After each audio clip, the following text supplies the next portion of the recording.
I never imagined the day would come when my own son would look at me as if I were a stranger. I had always believed that blood, love, and years of shared life would create an unbreakable bond, a connection that distance, disagreements, or even time could never sever. But love, I learned that morning, can be complicated. It can waver, bend, and sometimes stretch so thin that it becomes almost invisible to the very people who should feel it the most. It started quietly, almost imperceptibly, like a shadow creeping into the corners of our home. The first sign was subtle, a glance that lingered too long on his phone, a distracted nod when I spoke, a smile that never reached his eyes. At first, I brushed it off. I told myself he was preoccupied with work, with responsibilities, with the whirlwind of life outside these walls. I told myself I was overthinking, imagining a rift that didn't truly exist. Mothers do that, don't they? They see threats where there are none. They feel tension in moments of harmless busyness, and they convince themselves it's just a phase, just a passing mood. I recall that first morning vividly, the golden light spilling across the kitchen tiles, the smell of freshly brewed coffee, the crispness of toast popping up from the toaster, and yet, amidst this ordinary domestic symphony, something felt wrong. I watched him from across the counter as he poured milk into his cereal, his movements deliberate but distant, his eyes not meeting mine. It was the kind of silence that speaks louder than words, a quiet distance that hovered like a mist in the room, coating everything in uncertainty. At first I blamed external factors. Perhaps he had slept poorly, perhaps he was stressed, perhaps it was just the excitement of being married, of establishing a life with his wife, of creating a world that no longer centered on his mother. But the days passed, and that coldness lingered. It settled over our home like an invisible fog, soft yet suffocating, altering the air we breathe. I noticed it in the small things, the way he answered questions without looking at me, the way his laughter now belonged to her, the way our once frequent conversations became shorter, clipped, carefully measured. Even the way he held the newspaper, turning pages without acknowledgement, seemed designed to create distance. I remember that morning vividly. I was standing by the window, watching him walk out the door with her. The sun was just peeking over the horizon, painting the sky in shades of gold and amber, but I barely noticed the beauty. All I could see was the gentle brush of his hand against hers. A simple gesture loaded with intimacy and belonging, intimacy that no longer included me. My chest tightened, and I felt a hollow ache, as if some essential part of my heart had been lifted away and left dangling in the emptiness. I smiled that day, though it hurt. I smiled because I didn't want him to see the tears pooling behind my eyelids. I smiled because I needed to protect myself from the emptiness threatening to swallow me whole. I smiled because mothers do that. They endure silently, hiding pain in plain sight, disguising heartbreak as ordinary composure. But inside, a quiet ache had begun to grow. It was not sudden, not explosive. It was subtle, almost imperceptible at first, but persistent, like a soft wind eroding the foundation of a once solid structure. It carved away at my confidence, at my sense of certainty. I realized, slowly and painfully, that sometimes love alone is not enough. Years of nurturing, of sacrifice, of endless patience, do not always guarantee a place in the heart of the person we raise. That realization hit harder than I anticipated. The people we love the most can change. They can drift away, not intentionally, perhaps, but inevitably. They can choose paths that exclude us, deliberately or unknowingly, leaving our hearts quietly breaking in the spaces they leave behind. And in that moment, I saw the truth laid bare. My son, the boy I had carried in my arms, the boy whose first words were whispered in my bedroom, and whose first steps I had celebrated with tears of joy, acted as if I were a stranger. The days that followed were a slow descent into reflection. I replayed countless memories in my mind, trying to pinpoint when the shift had begun, searching for clues, trying to understand what I had missed. The laughter we shared, the late-night talks, the small jokes, had they been enough to anchor him to me? Or had life quietly, gradually, nudged him into a world where my presence was no longer central? I thought of the evenings when he was a child, sprawled on the living room carpet with crayons scattered across the floor, telling me fantastical stories about dragons and princesses. I remembered holding his hand as he learned to ride a bicycle, the exhilaration in his laughter as he wobbled down the street, and the way he would curl up beside me when storms scared him at night. Each memory, once a source of pure joy, now carried a bittersweet tinge, a reminder that even the deepest bonds can be altered, reframed by the passage of time. And yet, despite the pain, I refused to turn away from him. I told myself that distance is not always permanent, that change does not have to mean the end, and that love, when patient and enduring, can bridge even the widest gaps. I would continue to smile, continue to reach, continue to wait, not with desperation, but with quiet hope, because love is complicated. Love can be unrecognized, unreturned, or unacknowledged, and yet it still exists, quietly, patiently, waiting for the moment when hearts are ready to open again. Noticed how the small rituals we once shared, the morning cup of coffee, the casual conversation while preparing meals, the gentle teasing over trivial things were now conspicuously absent. I felt the absence, not just in my interactions with him, but in the very rhythm of the house. Rooms that had once felt alive with shared laughter now seemed muted, echoing with memories rather than voices. The faint clatter of dishes no longer carried the warmth of companionship. Instead, it was a reminder of moments that had slipped quietly, almost imperceptibly, into the past. I thought about the way he would once run to me with a story, eyes wide with excitement, demanding that I listen, that I marvel at the world as he saw it. Now, those stories were told elsewhere, in different spaces, with different ears. I imagined them, piecing together fragments I might have overheard or guessed from snippets of conversation, and I realized that though he was present in body, his attention, his heart, had migrated to a life where I was no longer the center. The mornings felt the most challenging. There is a sacred intimacy in the quiet hours when families wake together, when the sunlight catches the dust in the air, and everything seems possible. I used to wake before him, preparing the kitchen, brewing the coffee, leaving small notes for him to find, reminders of love that were gentle, personal, and deliberate. Now, those notes went unnoticed. The coffee cooled, the toast grew cold, and I stood there, hands trembling slightly, realizing that my gestures, once so warmly received, now floated in a void. I also noticed how the simplest touch could become heavy with meaning, a hand brushing against his on the counter, an attempt to pass the sugar or a napkin. These small acts of connection, once effortless, now felt charged, tentative. My mind would race afterward, wondering if I had overstepped, if I had pushed too much, if I was too eager in my desire to maintain closeness. And yet, the yearning to reconnect was impossible to suppress. It was not about control. It was about longing for recognition, for the simple acknowledgement that the bond we shared had not, and would not, vanish entirely. Some nights, I would sit by the window, the quiet enveloping me like a soft, heavy blanket, thinking about the passage of time. I watched couples walk hand in hand, children play under the dim streetlights, and the world moving on in its relentless rhythm. And I wondered, how could something as fundamental as a mother's love become so fragile, so easily obscured by life's demands and distractions? How could years of nurturing, of sleepless nights, of unwavering support, not guarantee that my presence remained central to his heart? And yet, amidst the ache, there was a flicker of something else: hope. Hope that even this distance was not permanent, that even this quiet estrangement could be healed through patience, care, and understanding. I reminded myself that love, real love, is not contingent on immediate recognition. It is not a transaction or a measure. It is enduring, resilient, and capable of weathering the storms of change. I resolved then, in the quiet solitude of that morning, that I would continue to show up, not with demands, not with expectations, but with a patient, quiet devotion. I would leave spaces for him to return to, gestures for him to find, and above all, I would keep my heart open, because love, even unacknowledged, is never wasted. It shapes us, molds us, and prepares us for the moments when reconciliation becomes possible.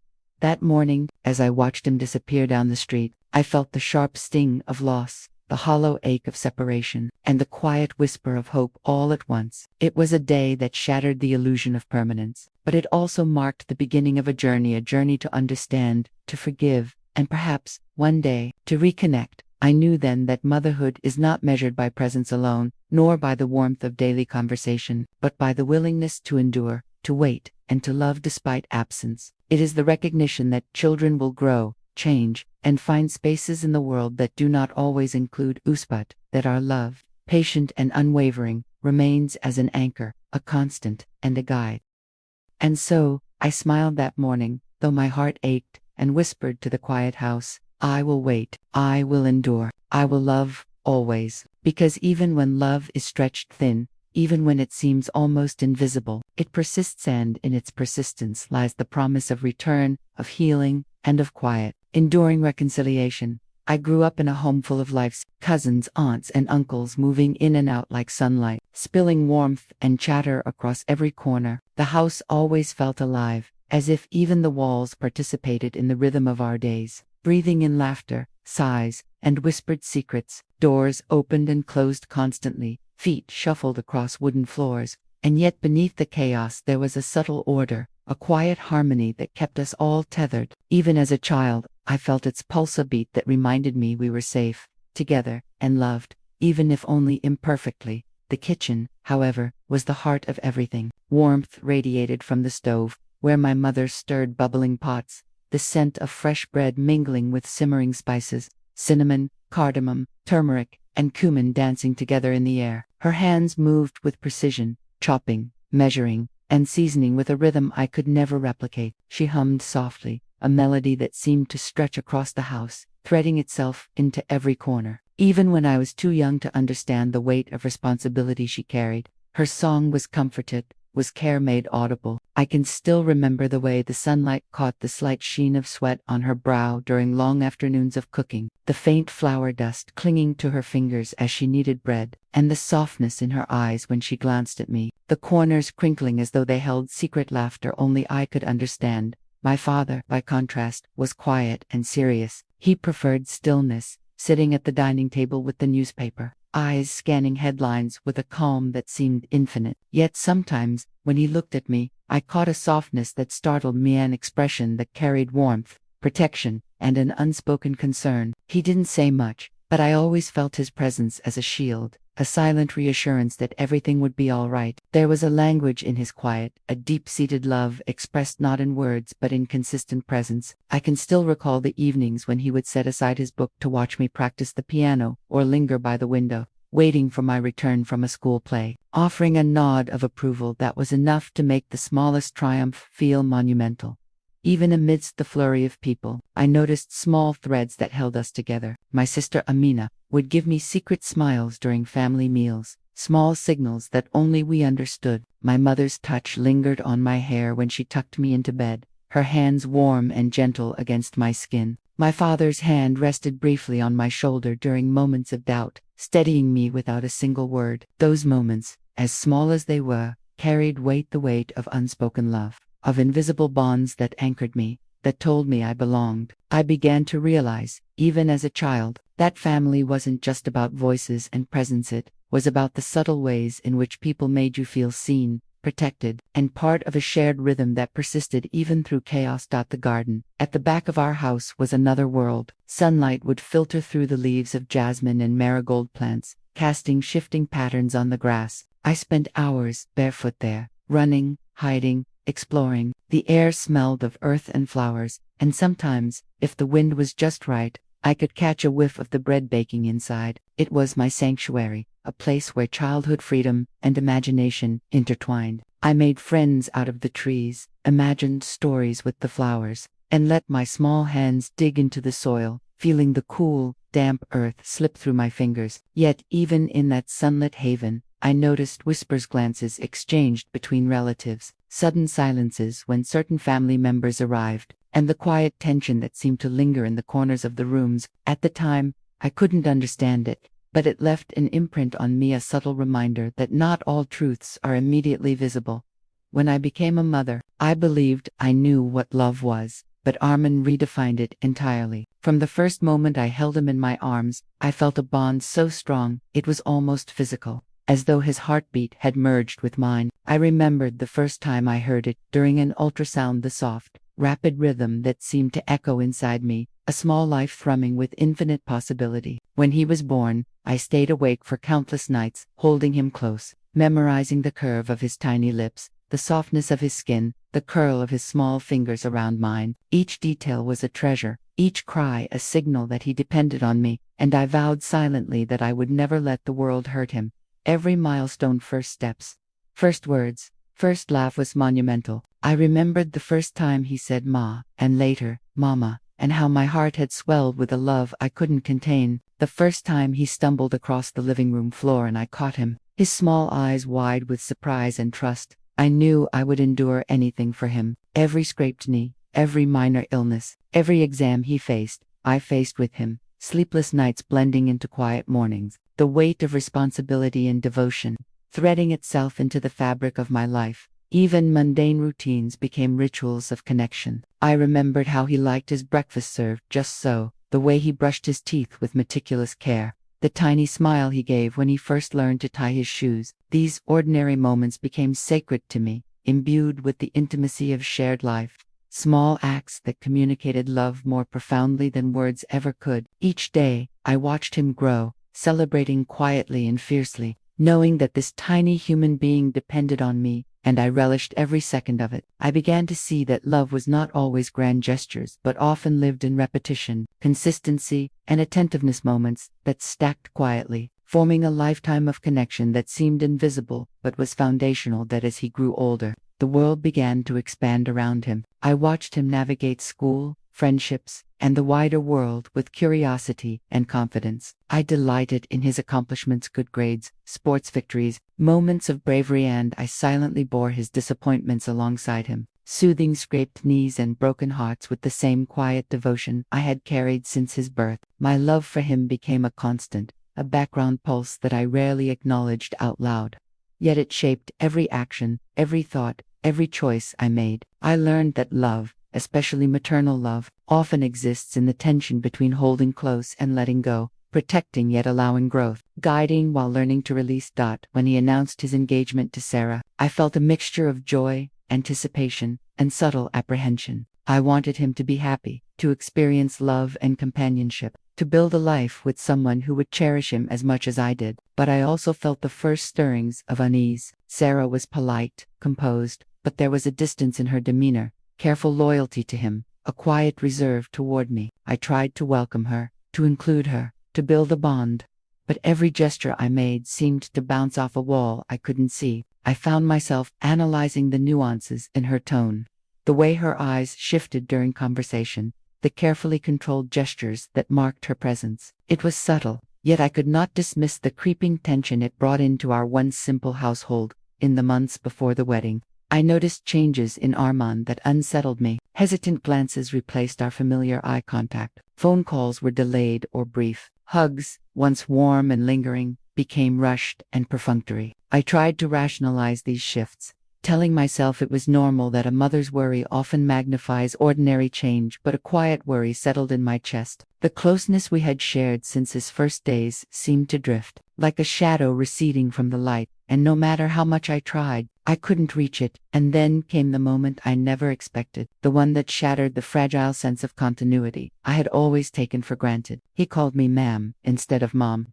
Just one word, simple, formal, almost clinical, yet it hung in the air like a verdict I didn't understand. My son, my child, was speaking to me as if I were a stranger. The room seemed to tilt, the air heavy, as if the walls themselves had absorbed the weight of that single word. Every memory, every sleepless night, every milestone, every kiss, every bedtime story, it all seemed to press down on me at once, demanding recognition, demanding explanation. I remember standing frozen for a moment, my hand hovering over the counter, as though I might touch him and remind him who I was. But I didn't. The moment passed, and he walked away, leaving a space behind him that was not just physical, but emotional, a distance that had suddenly become impossible to bridge. I retreated into the quiet of my own room, the warmth of the kitchen fading into a hollow ache in my chest. That night, I thought of every joy and every struggle we had shared. I remembered the first time he walked on his own, the way he had cried when he fell, and laughed when he succeeded, the quiet moments when he rested his head on my shoulder. I thought of every day I had devoted to him, every word of encouragement, every silent prayer for his safety and happiness. And now, he had created a wall between us, a polite but impenetrable barrier that left me feeling as though I had lost not just a son, but a part of myself. Even as grief settled over me, I tried to understand. Was this distance a natural part of growing up? Was it the result of a new marriage, a shift in loyalties, a simple desire for independence? My heart told me yes, but another part, deep, instinctive, aching, told me that something fundamental had changed, and I did not yet know how to mend it. I stayed awake that night, listening to the faint ticking of the clock, the distant hum of the refrigerator, the occasional car passing on the street. Every sound reminded me of the absence. Every shadow of the empty chair at the table felt like proof of a subtle betrayal, not of character, but of emotional proximity. I replayed memories in my mind: the first day of school, the scraped knees, the laughter and tears, the whispered mom in the dark. And I realized that even the strongest bonds can stretch, fray, and twist in ways we never anticipate. As I lay there, staring at the ceiling, I felt an unfamiliar combination of love and fear. I loved him more deeply than I had ever known.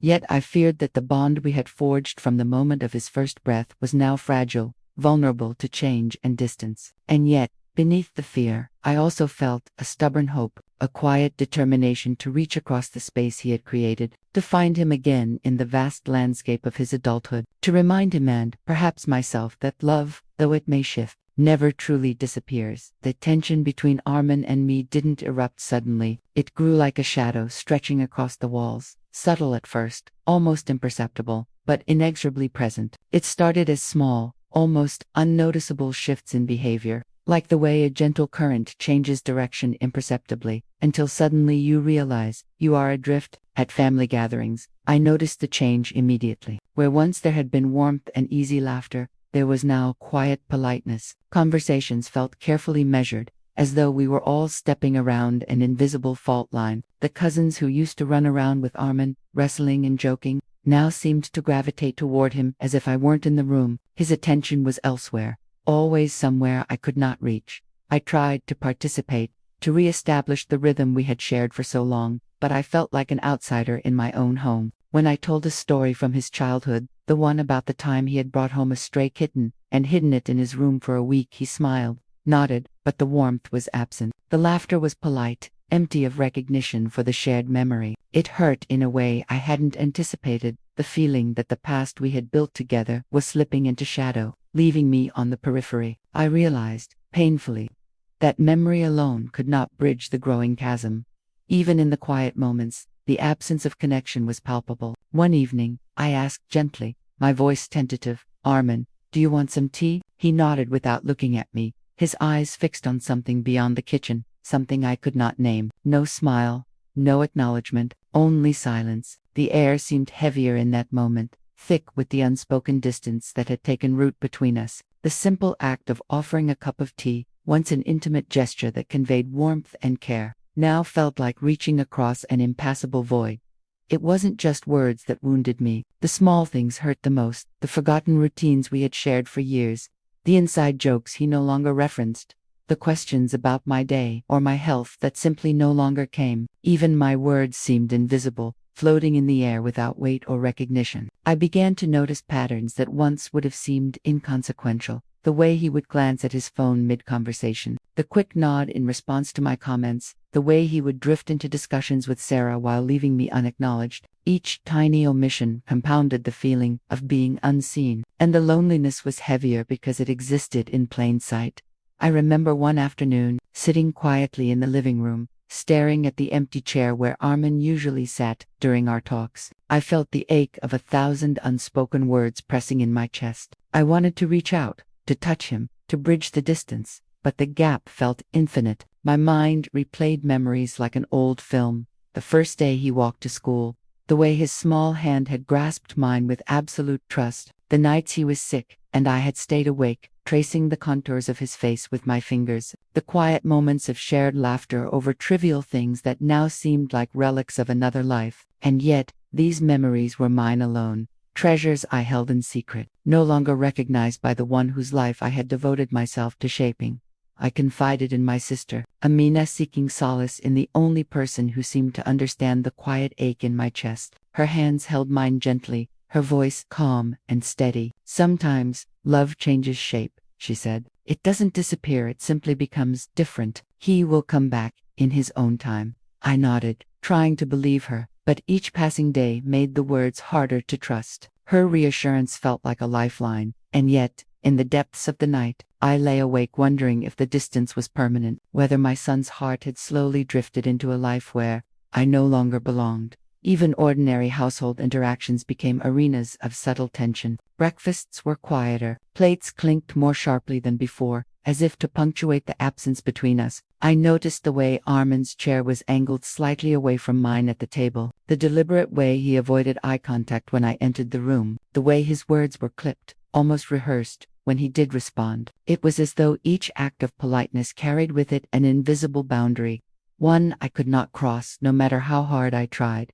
Sarah, too, became part of the shifting dynamic. She laughed one afternoon in a way that seemed casual but carried a subtle sharpness. "I think Mom needs to learn her place now," she said, her eyes glinting with a confidence I could not penetrate. The words were simple, almost innocuous, yet they cut deeper than any direct confrontation could have. It was not cruelty, not exactly, but a claim on my son, on the space he had once shared freely with me. I felt my chest tighten, my throat constrict, as if the words had lodged themselves there. And when Armand smiled politely and did not contradict her, I understood with sudden, painful clarity. The life he had chosen now had boundaries I was not invited to cross. Birthdays, once celebrations of shared love, became quiet, lonely reminders of exclusion. I would set the table, prepare his favorite dishes, and watch as the small moments of joy I had nurtured for years slipped by unnoticed. Calls I had once received daily were delayed,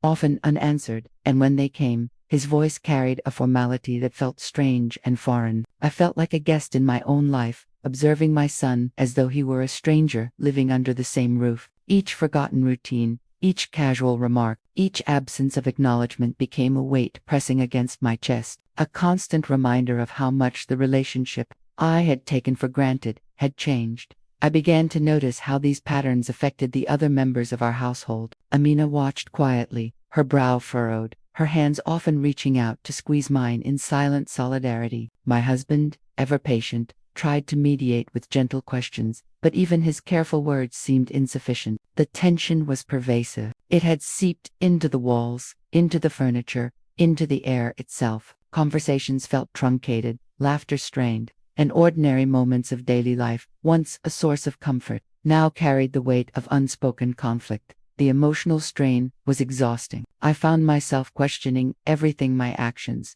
my words, my worth. Was it something I had done? Was it the natural consequence of a son growing older and forming a new family? Or was there something deeper, more intentional, that I could not yet see? The questions circled endlessly in my mind, like shadows around a dimly lit room, their answers always just out of reach. I tried to anchor myself in memories of the past, of the love that had once been so evident. I remembered how Armand had once sought comfort in my presence, how he had confided in me about his first crush, how he had laughed at my silly jokes, how he had fallen asleep with his head on my lap. These recollections were both balm and blade. They reminded me of what had been lost, of what I feared might never return. I clung to them desperately, hoping they would guide me back to the son I had known, the son I loved, the son I still longed to reach. Yet each attempt at connection was met with polite deflection, quiet avoidance, or subtle rebuke. Even ordinary interactions, asking about his day, sharing a story from my own life, offering to help with chores, were met with a measured indifference that I could not penetrate. I began to feel invisible, not in the abstract sense, but as though I had been erased from the daily map of his life, existing only as a shadow on the periphery. The breaking point did not arrive in a single, dramatic moment. It arrived quietly, in the accumulation of small slights, overlooked milestones, and subtle dismissals. Birthdays passed without acknowledgement. Important conversations were skipped or shortened. Invitations were declined without explanation. Each moment piled upon the last until the weight became nearly unbearable. And when I finally tried to voice my pain, he smiled politely, nodded, and walked away, leaving me to carry the grief alone. It was then that I realized, with a stark clarity, it wasn't about me. It wasn't about any single argument or misunderstanding. It was about the life he had chosen, a life that no longer fully included the woman who had given him everything. He had stepped into a world shaped by his own choices, one in which I was only partially present. The realization was crushing. I felt grief for the lost intimacy, for the moments that could no longer be shared, for the love that had once flowed freely but now ran along narrow channels I could no longer access. In the quiet hours, I reflected on the transformation that had occurred. My love for him had remained constant, But his love, while surely still present, had shifted, altered by new attachments, new priorities, new loyalties, and yet I could not let go. I could not abandon the hope that the son I had nurtured, raised, and loved could still recognize the bond between us. I could not give up on the belief that, in time, he would remember that love is patient, that it does not vanish, that it waits for us even when we stray into unfamiliar territory. The day it all came to a head began quietly, almost imperceptibly, but there was a heaviness in the air that I could not ignore. The house felt different that morning, as though the walls themselves were aware of the tension threading through each room. Even the usual sounds, the hum of the refrigerator, the soft ticking of the wall clock, the distant calls of birds seemed muffled, dulled by the weight of anticipation that I could not fully name. I moved through the morning with a strange sense of foreboding, carrying out my routines mechanically, stirring the tea, wiping the counter, arranging the cushions on the sofa. All the while my thoughts circling relentlessly around him, Armin, my son, the boy who had once filled my world with light. I remembered that morning, years ago, when he had woken up at dawn, small and vulnerable, his hair damp from sweat in a fevered night. I had held him close, humming softly to soothe him. Those moments, once so natural, now felt like relics from a life that had slipped quietly through my fingers. I realized that even the act of recalling them brought both comfort and grief, like tasting honey mixed with bitter ash.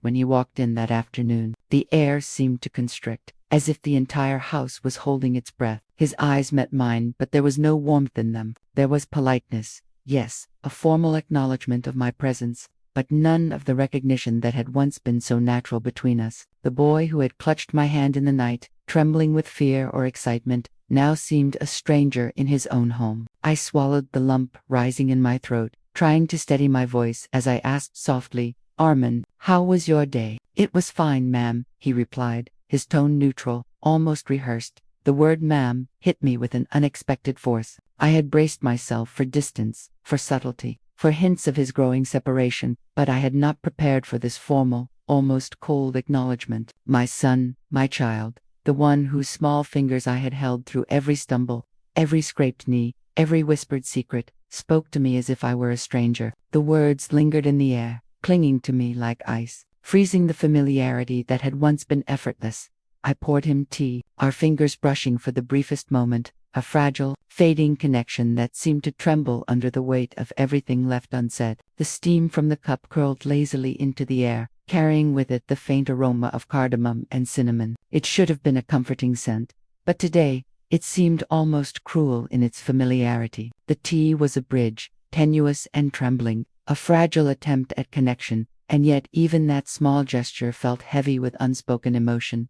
Days passed like this, polite words, distant smiles, gestures of courtesy that never quite crossed the line into intimacy. I noticed the subtle ways he avoided moments of genuine connection, the quick glance at his phone during conversation, the laughter that never reached his eyes, the way he positioned his chair slightly away from mine at the dinner table. Each small detail reinforced the new reality, each omission carving a little deeper into my heart. The quiet hurt was compounded by the memory of what had been, the boy who had once confided everything, who had curled against me with trust, who had shared his fears and dreams without hesitation. Those memories were now mine alone, sacred yet inaccessible. As if locked behind a door whose key he had taken, I tried to anchor myself, to remember the son I had known, the one who had once run to me in joy or fear, the one who had shared secrets with a trust that felt absolute. I recounted memories in my mind like sacred texts, his first steps across the living room floor, the night he had called out for me in a fevered dream, the laughter we shared over stories only we understood. And yet, these memories were mine alone now, fragments of a past that existed only in my heart, unrecognized by the young man who now shared the same space with me. The weight of those recollections was a mixture of warmth and pain, a bittersweet ache that neither tears nor words could fully convey. Then came the family gathering, a day that had once been filled with laughter, music, and the warmth of shared presence. I arrived early, preparing dishes I knew he loved, arranging flowers in the living room, adjusting the cushions on the sofa. Each movement carried the memory of countless past gatherings, of birthdays and festivals, of quiet evenings where he had leaned against my shoulder, smiling without restraint. I imagined him as a child, face bright with excitement, and contrasted it with the polite, controlled young man he had become. The contrast made my chest ache. But the atmosphere that day was different. Armin moved among the guests with ease, laughing and sharing stories I had never lived. Anecdotes from his new life, jokes with friends and colleagues that left me on the periphery. I watched him from across the room, my heart tightening with a mixture of grief and longing. Every smile he directed toward others, every shared glance, felt like a small exclusion, a signal that the son I had nurtured was now a man whose world did not fully include me. The familiar warmth of family gatherings had transformed into a theater in which I felt both invisible and intrusive, a spectator to the life that had grown beyond my reach. Finally, in a rare, quiet moment, he turned toward me, his expression measured, polite, but still distant. He spoke words that I will never forget. Words that carried the weight of all the changes I had sensed but not fully confronted. Mom, I think it's better if you understand that some things have changed. Things are different now. The sentence fell like a stone into the still waters of my heart, sending ripples of grief through every thought, every memory, every fiber of my being. The boy who had once run to me without hesitation, who had laughed with abandon in my presence, now spoke with a careful formality that created a wall I could not climb. Love alone, I realized in that moment, could not bridge this new gap. Affection and devotion were no longer enough. The bonds we had shared had shifted, redefined by his choices, his loyalties, and the life he had built beyond me. I left the gathering early, retreating to the quiet of my room, the familiar surroundings now feeling alien and heavy. I sank into the chair by the window, staring at the rain falling softly against the glass. Each drop traced a delicate path, mirroring the tears that welled in my eyes but refused to fall. The rhythmic patter became a lullaby of sorrow and reflection. I whispered into the empty room, I love you, Amen, always, even if you don't see me now. The words hung in the air, a fragile declaration, a lifeline thrown across the emotional distance that seemed impossible to cross. I called Amina the next morning, my voice thick with sorrow. He doesn't realize what he's pushing away, I said, my hands gripping the phone as though it were a lifeline.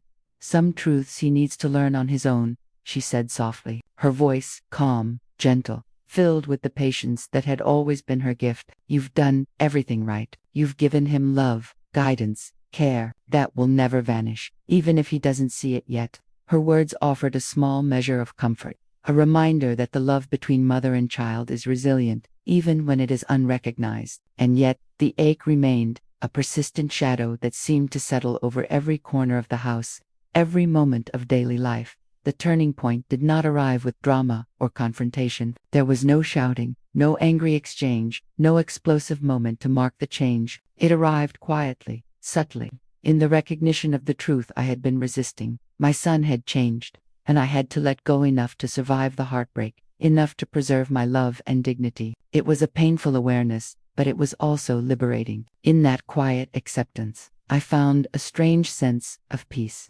A calm that allowed me to breathe again, even amidst the grief.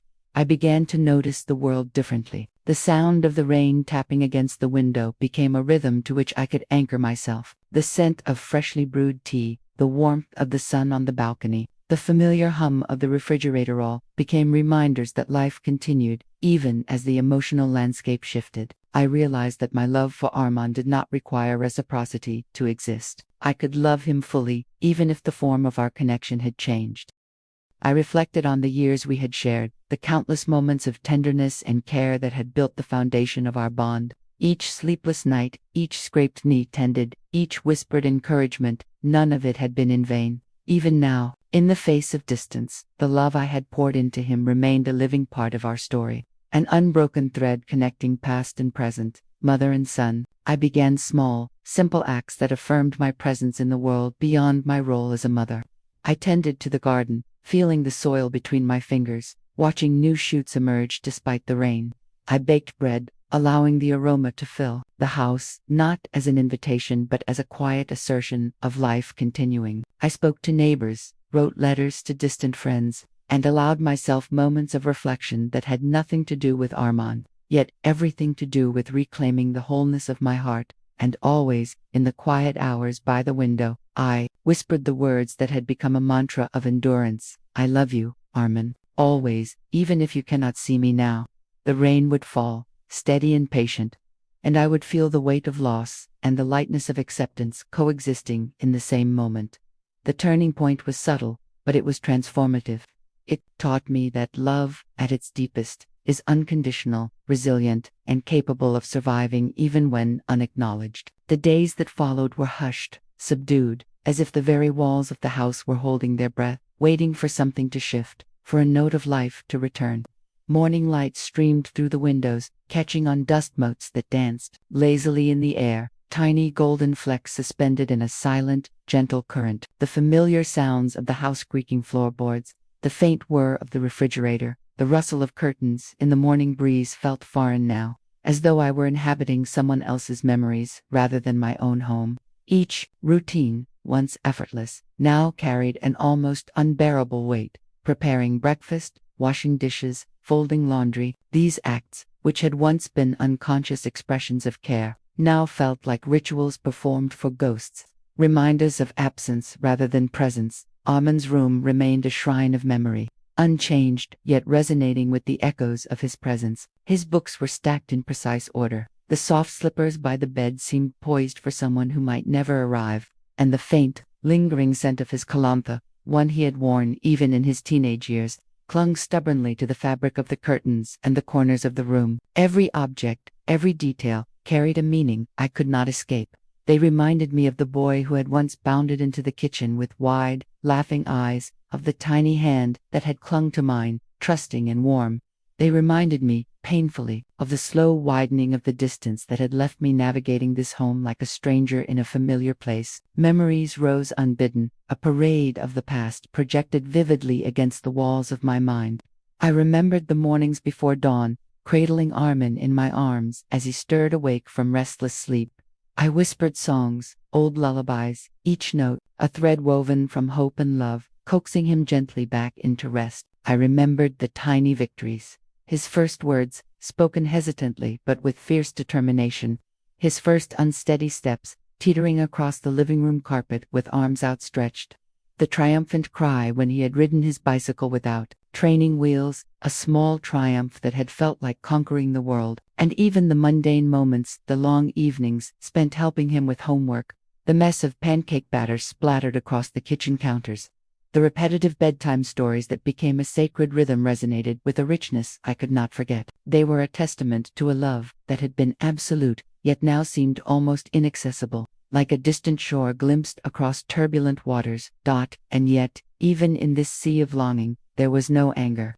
I did not blame him, though the ache in my chest was persistent and deep. I understood, with a clarity born of reflection, that Armin was simply navigating the natural course of life. He was carving out his own space, establishing independence, and discovering his place in the world. The distance, though it wounded, was a necessary boundary, set without malice, without intent to hurt. My grief existed alongside my understanding. It was a quiet, persistent hum beneath the surface of my days, a companion rather than an antagonist. I realized that parenthood was, in its truest form, the delicate art of letting go while holding, close in spirit, nurturing without suffocating, loving without demanding immediate return. Amina, as always, was a source of gentle guidance. She reminded me, softly and patiently, that self-care was not selfishness cloaked in virtue. "You've given so much," she said one afternoon, her hand warm on mine, her gaze steady and unwavering. "But your life is not solely defined by what you give. Your joy, your identity, your well-being, they are yours to nurture, to..." Her words became a lifeline, a quiet rhythm I returned to repeatedly, particularly on the mornings when the weight of absence threatened to bend me beneath it. Slowly, I began to internalize her counsel, learning that tending to myself was not a betrayal of love, but a necessary condition for sustaining it. Journaling became my refuge, a private sanctuary where my emotions could flow freely.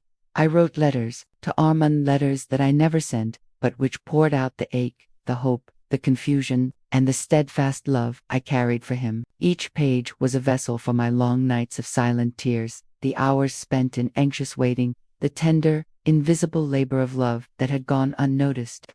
I wrote of my fears, my regrets, my quiet pride, and my unspoken longing.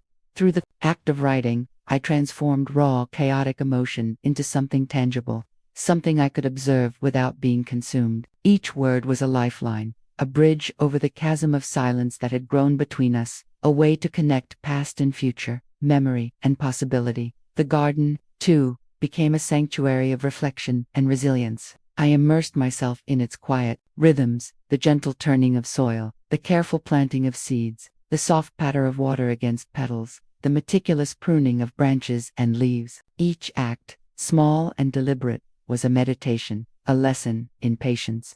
Watching the fragile buds unfurl into full, brilliant blossoms reminded me that healing, like growth, is often subtle, almost imperceptible, yet transformative. Each sprout, each flower, was a metaphor for hope, a reflection of love that persists over time, distance, and neglect. In the quiet green spaces, I felt my own heart stretching and opening, nourished by the rhythm of life, moving steadily onward. One morning, after weeks of contemplation and small, cautious steps toward emotional readiness, I resolved to visit Armand, not with anger, not with expectation, but with a sense of openness, calm, and the quiet courage that comes from self-awareness and endurance. Walking the familiar streets, I felt each step echo with a mixture of trepidation and anticipation, as though the pavement beneath my feet were both supportive and uncertain. Every sound, every smell of the neighborhood, the baker opening his shop, the faint scent of rain on dry earth, the clatter of passing cars grounded me, preparing me for the vulnerability I was about to offer. When Armand opened the door, the hesitation in his eyes mirrored my own uncertainty. Ma, his voice, a single syllable, carried recognition, confusion, longing, and vulnerability all at once. The word resonated deep within me, a fragile bridge connecting us across months of distance. I saw the hesitation in his shoulders, the slight parting of his lips, the uncertainty of someone who had grown, yet not entirely forgotten, the mother who had nurtured him so completely. "I need to speak with you," I said, my voice gentle but firm, an invitation into honesty without blame. We sat across from each other at the small kitchen table, a space dense with the echoes of meals, laughter, arguments, and love. The room felt sacred, imbued with layers of history and unspoken words. I shared my heart with him, recounting the months of distance, the steady, enduring love that had never faltered. I spoke of patience, of quiet strength, of the unshakable belief that love persists even when unacknowledged. Armand listened first, in silence, his gaze tracing the patterns on the table. The rising steam of tea, the faint scratches on the surface that spoke of years of shared life. Slowly, vulnerability edged into his expression, and he admitted softly that he had not meant to push me away. The life he was building with Sarah, the responsibilities he had taken on, had unintentionally erected barriers he hadn't noticed. His voice, tremulous but honest, revealed the subtle cracks in the wall that had grown between us. For the first time in months, I glimpsed the son I had known, behind the fog of distance and miscommunication. It was not a reunion. It was a beginning, a fragile acknowledgement of love and connection. That afternoon, we spoke in fragments, sometimes awkwardly, sometimes tenderly, and sometimes in silence that was comfortable rather than oppressive. Each word, each pause, each hesitant glance was a brick in the foundation of rebuilding trust. In the weeks that followed, healing revealed itself not in grand gestures but in quiet persistence. Tea shared in the morning, a smile exchanged across a room, a brief conversation in the evening, small acts, deliberate, given without expectation. Armand began to share pieces of his life again, stories, jokes, fleeting thoughts. Gradually, warmth returned, hesitant yet genuine. I noticed subtle shifts, softened tones, lingering glances, the fleeting brush of a hand when passing a cup. Each interaction was a delicate dance, a negotiation of boundaries, affection, and understanding. In these moments, I forgave myself for the anxiety, the sleepless nights, the tears shed in secret. I realized that love is never wasted. Every act of care, every vigil kept, every word spoken or left unsaid, had shaped Armand, nurturing him in ways that might not be immediately visible but were permanent nonetheless. Motherhood, I understood more deeply than ever, is not ownership, it is patience, it is endurance, it is forgiveness and understanding, it is knowing when to hold on and when to step back. It is allowing growth, respecting boundaries, cherishing every subtle sign of connection. It is a love that persists through silence, distance, and inevitable change. Months passed, the rhythm of our lives rebalanced, slowly, cautiously, but steadily. Not perfectly, not unbreakably, but enough enough for shared laughter, enough for gentle acknowledgement, enough for quiet understanding. The distance had not disappeared entirely, but it had transformed into a bridge, one of mutual respect, awareness, and enduring love. Each exchanged glance, shared story, gentle touch was a thread in a slowly mending tapestry, restoring what had been frayed by time and circumstance. Peace did not arrive suddenly or dramatically. It manifested quietly, incrementally, in living fully, tending the garden, journaling, observing the world, engaging in life beyond worry and hurt. The absence of tension did not equate to the absence of love. Acceptance, awareness, and understanding carried more weight and were far more sustaining than any spoken words. By the end of the year, the bond with Armand was rebuilt. We shared meals again, brief but rich with connection, conversation that carried the subtle warmth of history without clinging, laughter that echoed but did not chain. The love between us had returned cautiously, steadily, genuinely. I learned that love does not demand recognition, constant affirmation, or perfect reciprocity. It endures, silently, shaping us irrevocably and profoundly. In the quiet of that final evening, I sat by the window, golden sunlight spilling across the garden I had tended with such care. Armand was nearby, speaking softly of his day, a simple, ordinary conversation that would have been impossible months ago. I breathed deeply, feeling gratitude, calm, and the quiet resilience that had carried us both. The bond was rebuilt, not perfect, not unbreakable, but enough. Enough to honor history, acknowledge the present, and carry hope into the future. Enough to remind me that love, in its purest form, is resilient, enduring, and unconditional. And in that recognition, I knew I had all I would ever need. The house was quiet that evening, a hush that seemed to settle over every corner, every piece of furniture, every lingering scent that spoke of days gone by. I sat by the window, a cup of tea warming my hands, the steam curling gently into the fading light. The last rays of the sun spilled through the glass, casting a golden glow across the room, turning ordinary objects, books stacked haphazardly, a vase of fading flowers, the worn armchair in the corner, into something almost sacred, illuminated in quiet reverence. Outside, the world continued its relentless rhythm. People walked along the streets, their conversations blending with the soft hum of passing cars. Somewhere, a dog barked, a child laughed, the world moving forward in its usual chaotic harmony. But inside me, something had shifted, something heavy, almost imperceptibly at first, had lifted. The ache that had been a constant companion for months was still there, a faint pulse in the background, but it no longer clutched at my chest with the intensity it once had. I thought about Armand, my son, and the distance that had once felt like an unbridgeable chasm. I remembered the mornings when he would skip into the kitchen with his messy hair and bright eyes, chattering about school, about his dreams, about things I only partially understood. I remembered the evenings spent at his bedside, reading stories over and over, lingering in his room long after he had fallen asleep, listening to the soft rhythm of his breathing. And then, I remembered the months when he had drifted away, polite distance, the clipped words, the hand that had once grasped mine with trust and warmth, now hesitating even in casual touch. Those months had hurt me in ways that felt elemental, a quiet unraveling of a bond I had always believed to be unbreakable. I could still feel the sting of those early mornings when I would wake to an empty kitchen, expecting to find him there, to hear him calling for breakfast, only to discover the house silent, his presence reduced to faint echoes. I remembered placing his favorite cereal on the table, making his toast just so, only for the moment to pass without recognition. The ritual untouched by his acknowledgement.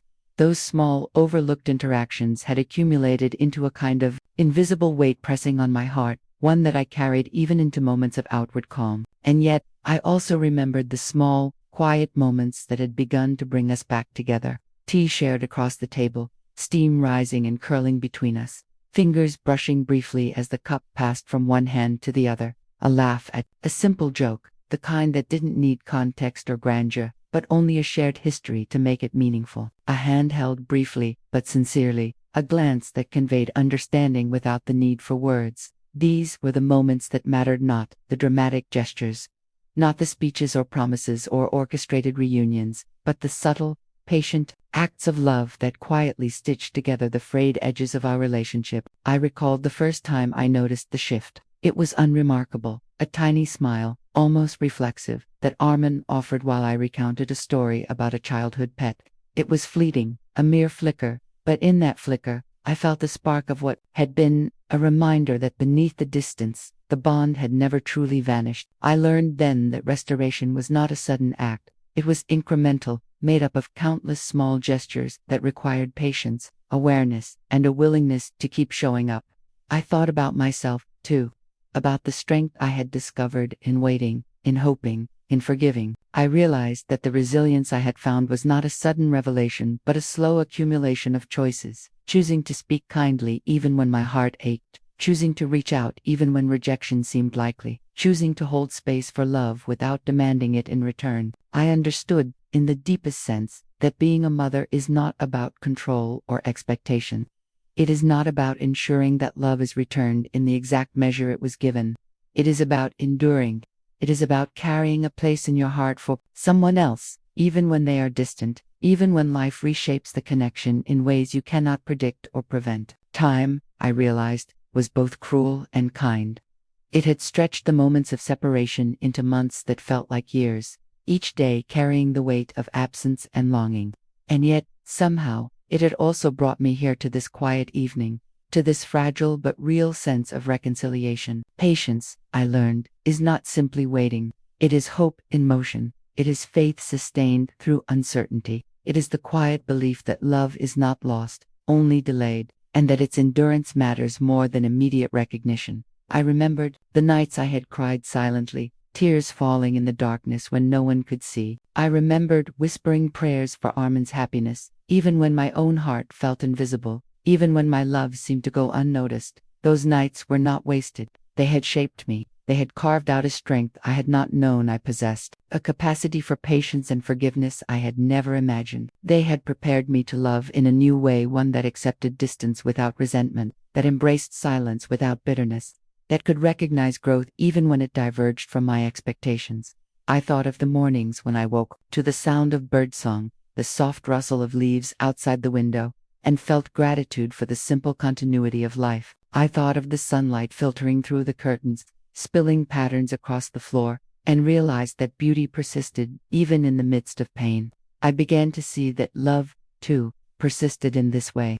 Even when unacknowledged, even when taken for granted, it endures, it adapts, it finds a way to weave itself into daily life, in moments both grand and small. Slowly, I began to embrace a new rhythm. I wrote letters to Armin, letters that poured out my thoughts, my memories, my hopes, my fears. I sometimes sent them, sometimes kept them in journals, but always, the act of writing itself was a balm. I returned to the garden, tending plants and flowers with the same patience I had learned to apply to my own heart. Each bloom, each fragile sprout, became a symbol of resilience, a quiet proof that growth even after distance and neglect is possible. I remembered tending to the tiny shoots of spring, the way I would whisper encouragement to each plant, as if my voice alone could guide them to sunlight. And in tending to them, I realized that my care extended beyond the garden. It extended to Armin, to the moments I had not yet shared, to the bond that I refused to let break completely. Each day, each small act of love, became an offering, a quiet seed planted in hope. And then there were moments of reconnection, small, hesitant, tentative, a shared cup of tea, a brief conversation about his day, laughter at a memory only we shared. At first, the interactions were awkward, tentative, as if both of us were testing the waters, measuring the strength of our bond. But gradually, warmth returned. Slowly, gently, a new understanding blossomed, a recognition that love does not vanish simply because life changes its form, that bonds can be reshaped, redefined, but still remain unbroken at their core.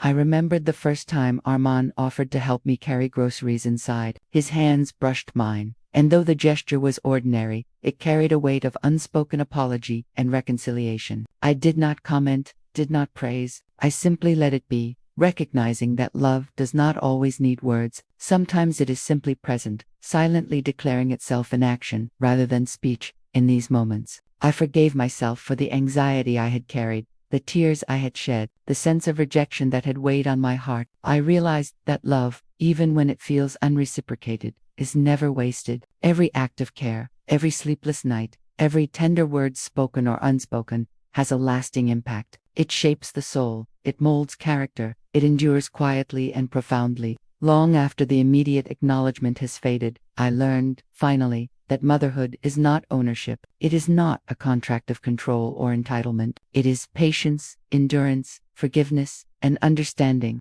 It is the willingness to step back when necessary, to allow growth and independence, to trust that love can survive in forms both visible and invisible. It is, above all, an enduring commitment to hold a space in one's heart for the child, regardless of circumstances, distance, or misunderstanding. By the end of the year, the bond between Armin and me had been rebuilt, fragile but real. We shared quiet dinners, brief conversations, the occasional shared laugh, not perfectly, but enough to honor the past, acknowledge the present, and hold hope for the future. Each moment was a thread, weaving a tapestry of resilience and patient love, delicate yet enduring.